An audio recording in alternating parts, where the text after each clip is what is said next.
One of these buccaneers is an engineering genius, the mind behind a plan so complex it has frustrated the efforts of treasure hunters for 150 years.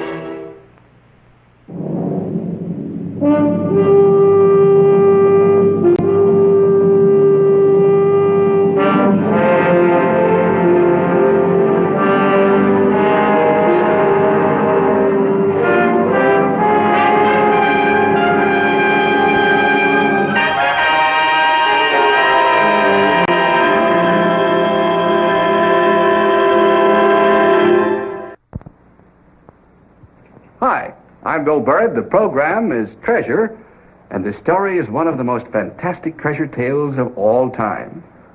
We call it The Money Pit. It concerns a buried treasure lying some 150 feet below the surface of an island called Oak Island, lying in Mahone Bay, some few minutes by boat from the small village of Chester in Nova Scotia. Now, for 150 years, scores of men have tried to get at this buried treasure. They've spent thousands upon thousands of dollars to find the buried loot, but to no avail. And it's a maddening challenge to all of those who've searched for it, but it still lies buried in the earth on Oak Island. What is the treasure? Well, later on in the program, we'll give you some theories as to what it actually is, and we'll also tell you about the almost unbelievable way in which it was buried at the bottom of a hole called the Money Pit. Now, our story begins on a cold, foggy day, sometime in the late 1700s. The setting, a small island covered by oak trees off the coast of Nova Scotia. The cast crew of pirates who come ashore to hide a treasure from the eyes of the world, a treasure estimated to be worth $6 million.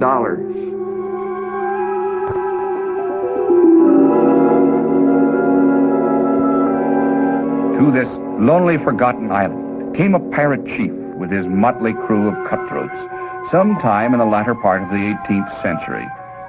But this was no ordinary job of burying treasure. This was a carefully devised plan for keeping secret one of the richest prizes in the world. And what better place could they have found than this? A strange world of fog, hidden coves and swamps, a perfect setting for the unfolding of their plot. And so for days and weeks they worked and they strained at their back-breaking task, constructing one of the most amazing hiding places in the world. And then they swung her over the waiting pit, and they buried a treasure worth millions of dollars.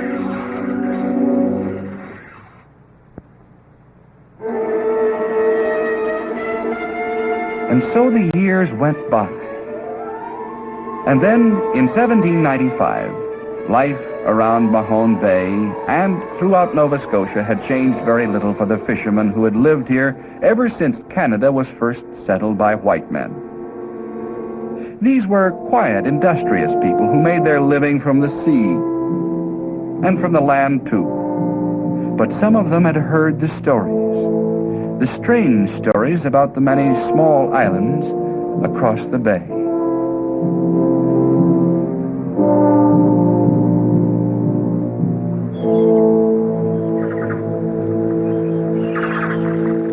The old people often told tales of fierce pirates who had landed and buried their loot on Oak Island and then disappeared into the mists. Ah, but for three adventurous boys out for an afternoon of exploration, tall tales like this only inspired them to greater interest in the deserted little island that lay waiting across the bay itself. And then suddenly, they saw a floating barrel, the kind used by pirates for mooring their ships. Was this really a forgotten island, inhabited only by trees, or had a crew of buccaneers been here to hide their loot in some secret place in these foggy woods?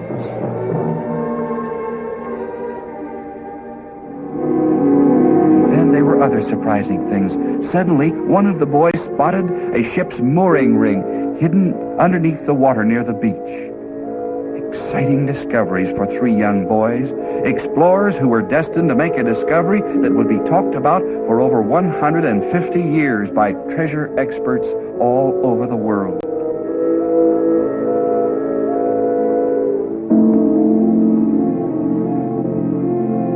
There was more. The remains of a campfire. This only added to the haunted feeling of this island. In their exploration of the island, they came to this beach that had a strange, man-made look about it, almost too smooth, too perfect. There was something else. Rocks with markings on them, on an island that was supposed to be deserted. Could the tales of pirates and buried treasure be true? Had someone been here just a short time ago? Later on, the same three boys came across an old oak tree with one limb sawed part way off. Beneath the tree, they found a depression in the ground. Could this be a hole where treasure had been buried? They were sure it was just that. They started to dig. They found oak planks. And so they stayed on this island. They even built homes and raised families here. They were held here by the great promise of treasure.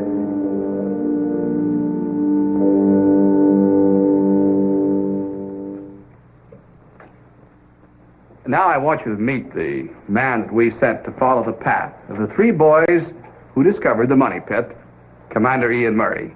Commander, you have a good reason for wanting to do this story, don't you? Yes, Bill, rather a good one, because you see, I had spent the greater part of my early youth and adolescence in the province of Nova Scotia.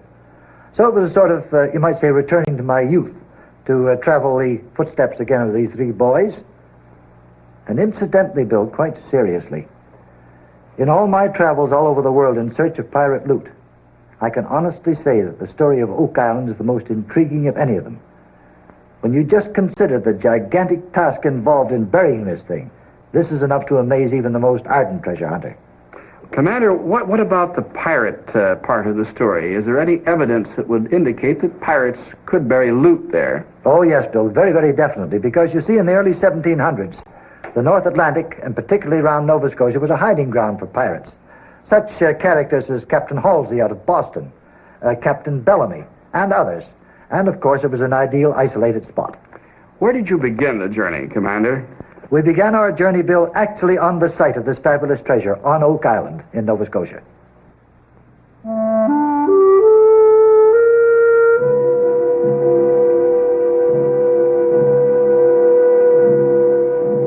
Coming close to the shore, Bill, and following the actual footsteps of these boys of nearly a century and a half ago, from the very outset when we put our foot on the beach, the party, consisting of Mr. and Mrs. Hanson and a very competent guide, began to find things which were completely ununderstandable. First, this beach of decomposed granite, brought there by other hands because it was certainly not found on the island. Every step of the way, as we advanced over this island toward the goal for our search, we ran across things that awed us.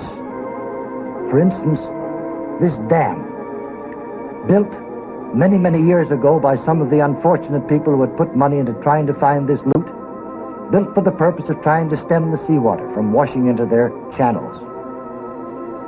Commander, I imagine over the years you heard many stories even as a youngster about the money pit. So many, Bill, that it was really confusing. And that's one reason why we were so glad to have a competent guide with us. Because everything in every way pointed to something which had an air of mystery and of frustration about it. This pier. Somewhere, years ago, thousands of dollars had gone into the construction of this in an endeavor to find the money.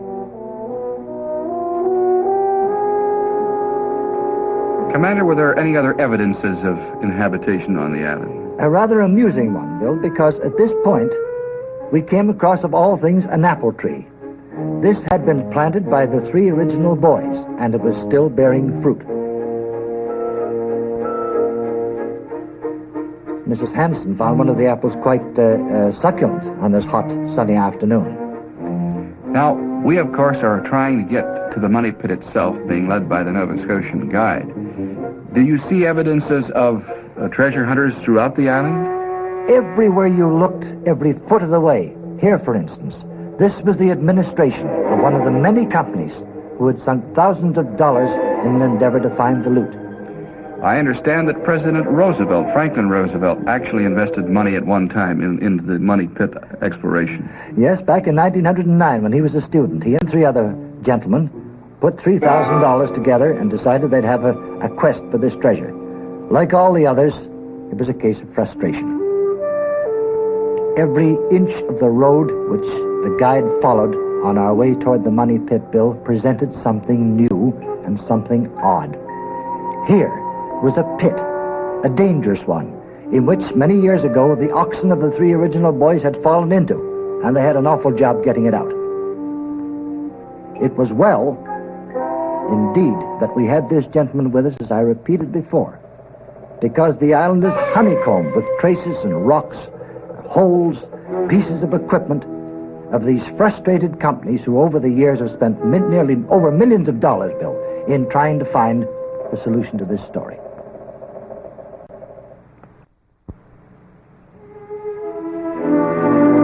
One of the most amazing things we ran across was this gigantic hole. It's called the Sump. And originally, it had been a shaft which was sunk parallel to the actual money pit itself. But the seawater had overcome them, flowed in, and just another case of frustration. In a few moments, Commander, I will explain very carefully what that frustration means and why the seawater plays such an important part in the protection of the money pit itself. You know, you could almost name this, instead of Oak Island, Frustration Island. You could very well indeed. Because not only from the old equipment and the marks of these previous treasure hunters were laying about to be seen, and incidentally they caused you to stop and think. Because after all, treasure, of course, always presents a problem. In this particular case, there's not only a problem, but again, frustration after frustration. If this piece of steel cable could talk, it would again tell the story of funds sunk into absolutely nothing, just a complete dead loss. By now, Commander, I'm getting most anxious to see the money pit itself. Is it close by this area we're going? We had a feeling that our guide was going to bring us something, towards something, and on something, that for which we had been hoping. And then, as we crested a rise, there it lay before us, the money pit itself.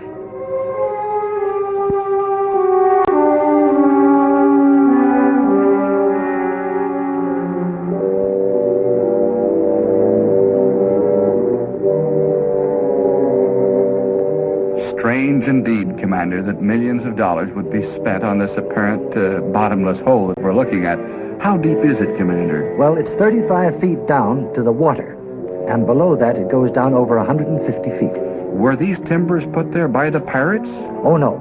These are, again, you might say, frustration relics, because the companies have endeavored over the years, year in, year out, there's always somebody, always some company, somebody promoting a company to try and find this loot. Commander, I'm a little confused. I wonder if it's possible to clarify this whole thing by associating each thing we've come across, maybe from the air. Could you do Yes, that? and this was done. We hired a plane, and there in front of us is the money pit. Alongside of it is the famous sump hole that I told you about. Further along, you come to other shafts which have been dug, and of course had no visible effect except a loss of money. The man-made beach with the pier and the cofferdam erected many, many years ago. The swamp that to a degree protected this vast loot. The whole island from the air seemed to point out that here was not only a man-made effort on the part of pirates to hide or to conceal their treasure, but even nature itself had stepped in and aided in the concealment of this fabulous loot. Ah, yes, Commander, and here you get that complete overall aerial view of the island, showing the various things that you have brought out as you came across the money pit itself.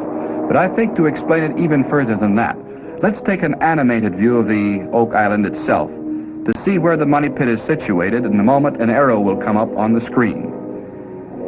We're going to tell you a fantastic, almost unbelievable job of engineering when you consider it was constructed in the 1700s. Now, this is Oak Island as it lies in Mahone Bay. In this cross-section, we're going to show you the amazing way in which the pirates buried their loot, and you will begin to understand why the Money Pit has defied the efforts of treasure hunters for over 150 years.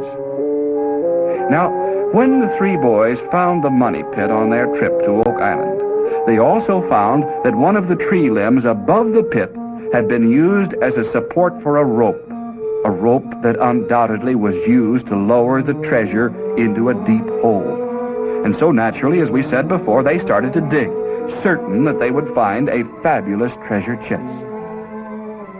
Now, when they had only gone 10 feet, they were excited to find that they had struck a large piece of wood. Surely, they thought, this must be a chest of gold. But they were doomed to disappointment. It was only a platform of heavy 6-inch planks, carefully set into the earth, that filled the shaft. The boys, of course, were disappointed, but they reasoned that there must be something of value in that hole. And so they continued deeper and deeper. With the help and aid of mechanical equipment, the hole was dug all the way down to 80 feet. And then a strange assortment of materials was found.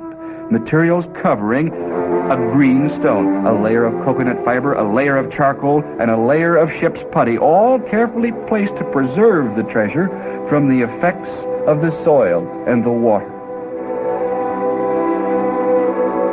And this is what the green stone looked like, with an undecipherable message on it. Now, some say that the message on that stone reads like this.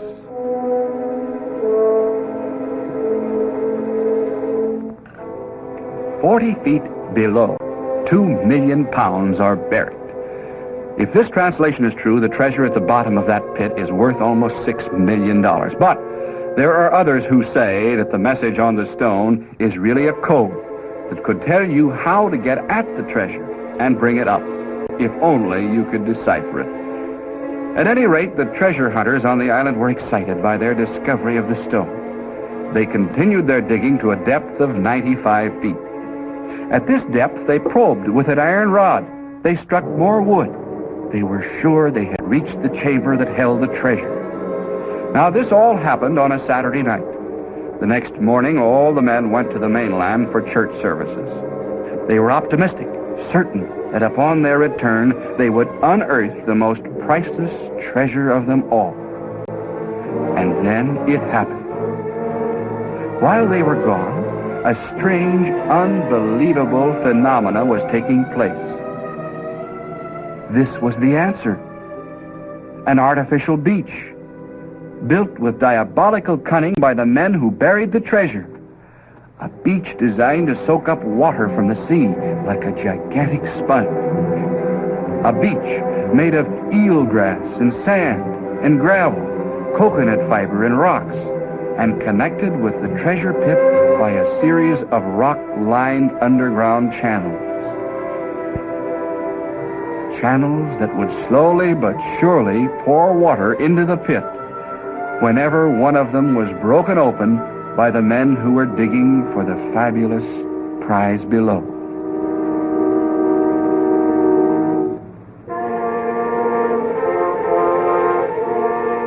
So when the men returned from the mainland, only to find the money pit filled almost to the top with thousands of gallons of muddy seawater. When they discovered the artificial beach that had caused the flooding of the hole, they were overwhelmed with the engineering genius behind the plan.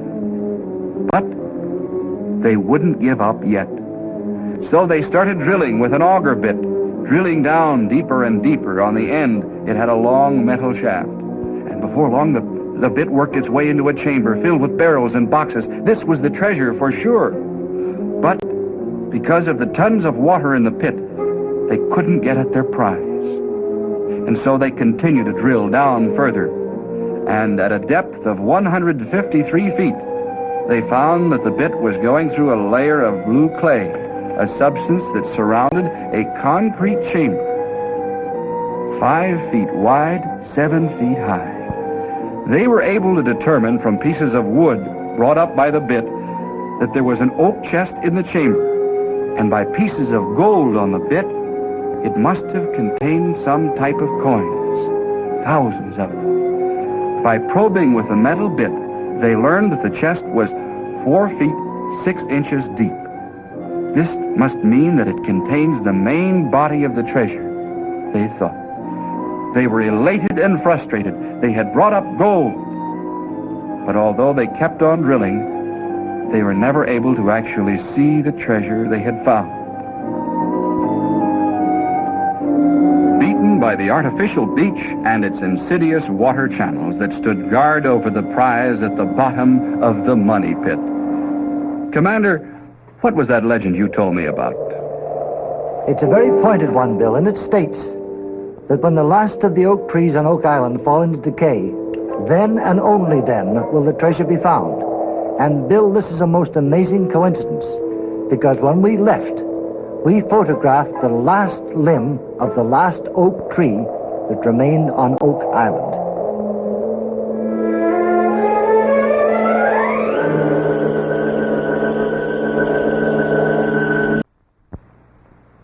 Commander, that's a fascinating story, but, you know, there's one unanswered question. After all the time and trouble to bury this treasure, what in the world could be at the bottom of that pit? Well, Bill, there are several very interesting theories. One is that it was the crown jewels of France are buried there. This is possible because the period was about the same as the Revolution. Secondly, the Bostonian pirate, Captain Halsey, had a fondness for jewels. There might be jewels. And thirdly, and perhaps most important of all, the story of Captain Bellamy and his Welsh mate, Gwilym Rhys. Bellamy was enormously rich in gold. Rhys had been a coal miner, and he knew the properties of underground mining and shafting and working completely underground. So it's more than possible that an enormous fortune in gold was buried here by Captain Bellamy. Commander, do you think that the loot will ever be recovered, perhaps by the use of a deep sea diver? Well, that could be possible, Bill, but you must realize that the pit is very narrow, and a deep sea diver working possibly 100 feet underground under 70 or 80 feet of water, if the sides caved in, it'd be fatal. I really think that the only way they'll ever find anything of this treasure is to drive shafts that will drain off the enormous water flow that covers it. Well, thank you, Commander, for an amazing story. There it is, the true story of an engineering feat that's never been equaled in the history of buried treasure, and the challenge of $6 million worth of loot waiting to be taken from its hiding place. Well, until we meet once again, either in search of treasure or to tell you another treasure tale, this is Bill Burrud saying goodbye and good hunting.